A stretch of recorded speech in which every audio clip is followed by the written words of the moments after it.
অনেক দেশের মানুষ পুরনো টায়ার রাস্তায় ফেলে দেয়, কেউ কেউ পোড়ায়, কেউ আবার জমিতে পুঁতে রাখে। এতে পরিবেশের ক্ষতি হয়। টায়ারের মধ্যে জমে থাকা প্লাস্টিকের অংশ মাটির মধ্যে গিয়ে আরো বড় ক্ষতি করে। অথচ চীনের মানুষ পুরনো টায়ার ফেলে না, বরং ওই টায়ার থেকে তারা লাখ লাখ টাকা আয় করছে। সাধারণ টায়ার যখন পুরনো হয়ে যায় বা গাড়ির ব্যবহারযোগ্য অবস্থায় থাকে না, তখন সেটাকে প্রথমে কাটার জন্য পাঠানো হয়। কাটা শুরু হয় টায়ারের চারপাশ থেকে।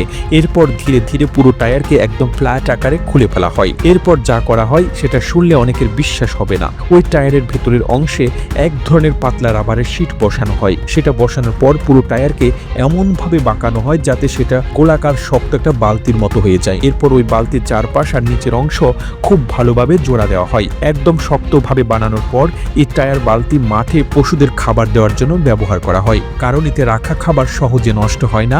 আবার এটা এতটাই শক্ত যে ভাঙে না, ফাটে না, আর খুব সহজে জায়গা থেকে নড়ে না।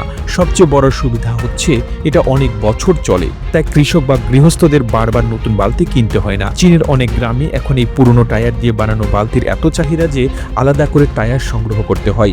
অনেক কারখানা পুরনো টায়ার কিনে এনে এই ধরনের বালতি তৈরি করে। এরপর এই বালতি স্থানীয় বাজারে বিক্রি হয়। আবার কেউ কেউ বিদেশেও রপ্তানি করে। এই বালতির দাম সাধারণ প্লাস্টিকের বালতির চেয়ে বেশি, কারণ এটা একবার কিনলে অনেক বছর চলে যায়। প্লাস্টিকের বালতি যেখানে 2 থেকে 3 বছর পরে ফেটে যায়, সেখানে এই টায়ার বালতি 10 বছর বা তারও বেশি সময় ভালো থাকে। এই কারণে চীনের কৃষকরা এখন এই বালতির দিকে ঝুঁকছে। শুধু খাবার দেওয়ার জন্য না, অনেকে এতে পানি রাখে, অনেকে জমির পাশে ব্যবহার করে। সবচেয়ে বড় কথা, পুরনো টায়ারের কারণে যা সাধারণভাবে পরিবেশের ক্ষতি করত, সেটা এখন এমনভাবে ব্যবহার করা হচ্ছে যে সেটা থেকে পরিবেশও বাঁচছে, আবার মানুষের অর্থনৈতিক লাভও হচ্ছে। এই ব্যবসা থেকে বড় অঙ্কের আয় করা সম্ভব, কারণ পুরনো টায়ারের দাম খুব কম, কিন্তু বালতি বানানোর পর তার মূল্য কয়েক গুণ বেড়ে যায়।